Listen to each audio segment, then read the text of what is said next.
Hi guys!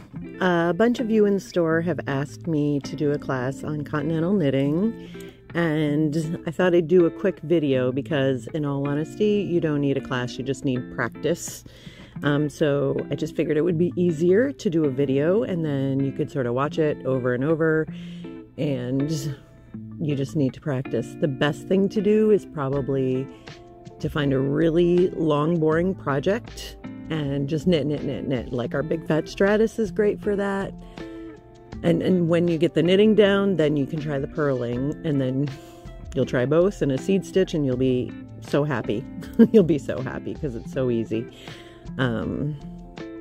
So I'm just gonna go through kind of how you hold your yarn, and we'll go really slowly. I'll try to go really slowly. You can also slow the video down.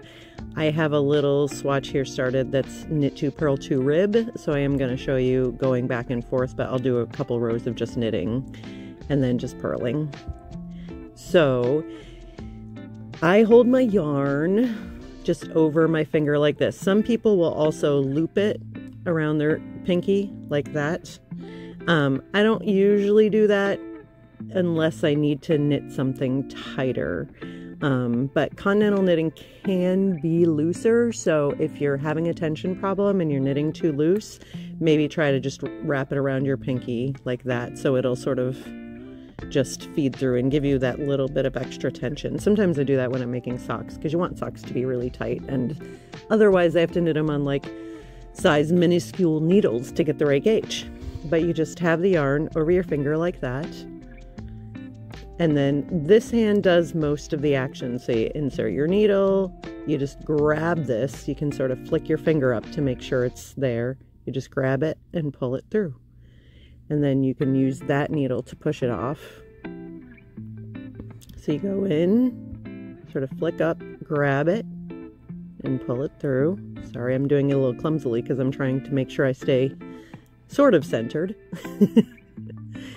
And then when you go to purl, all you do is you just move it to the front.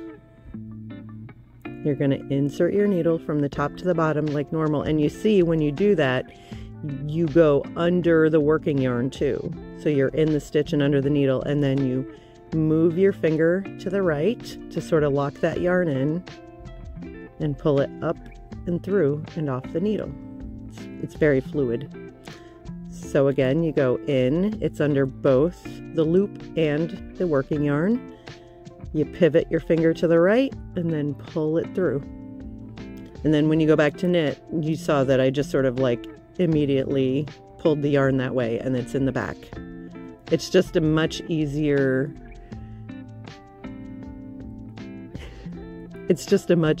way to get from the front to the back than the constant that you do when you're English knitting or throwing your yarn.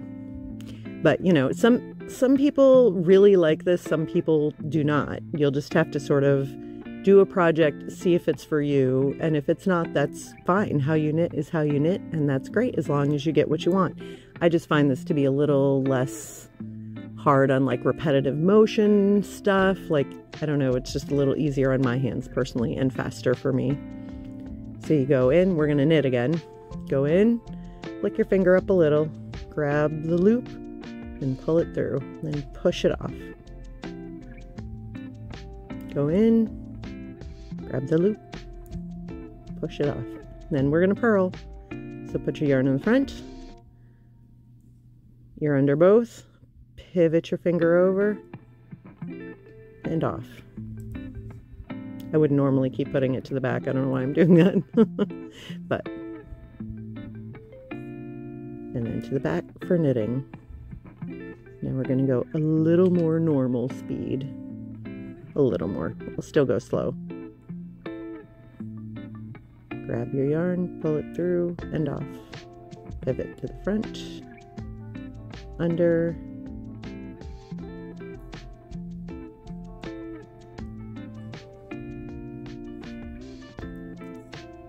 so you can see we're setting up a nice rib there. And seed stitch and ribbing can be really annoying if you're a thrower, can be a lot of back and forth, and you just have to waste a lot of jerky movements, and it can be rough on your hands. So if this works better for you, then that is great. So maybe we'll finish this row, and that might be it.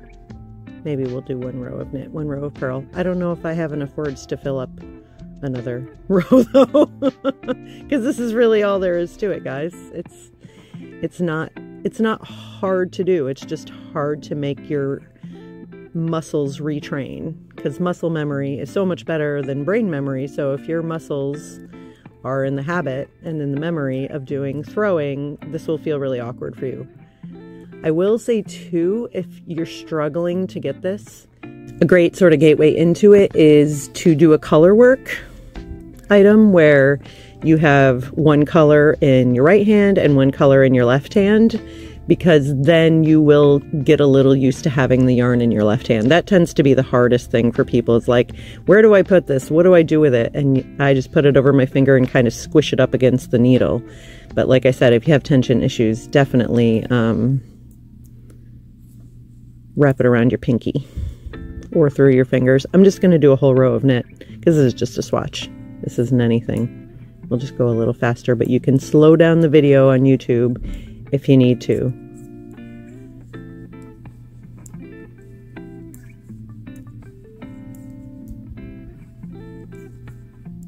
It's nice, isn't it? It's very soothing. I couldn't knit without looking at it until I learned to knit this way. I think also for people who crochet first, this is a little more natural because you're kind of used to having your yarn in your left hand. So if you crocheted first, definitely give this a go because you might find knitting a lot more fun. So that was just all a knit row. We're going to do one more row of knit one purl, knit two, purl two, and then I think we're going to be done. And I hope this was a little bit helpful.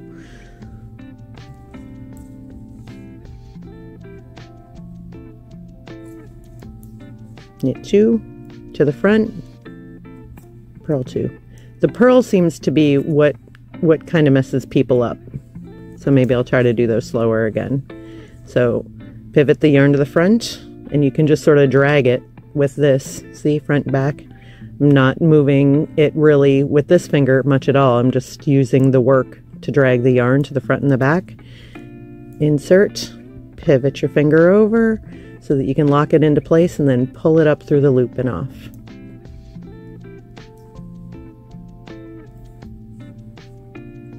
Here's a knit and a knit. Pivot to the front, over to the right, and off.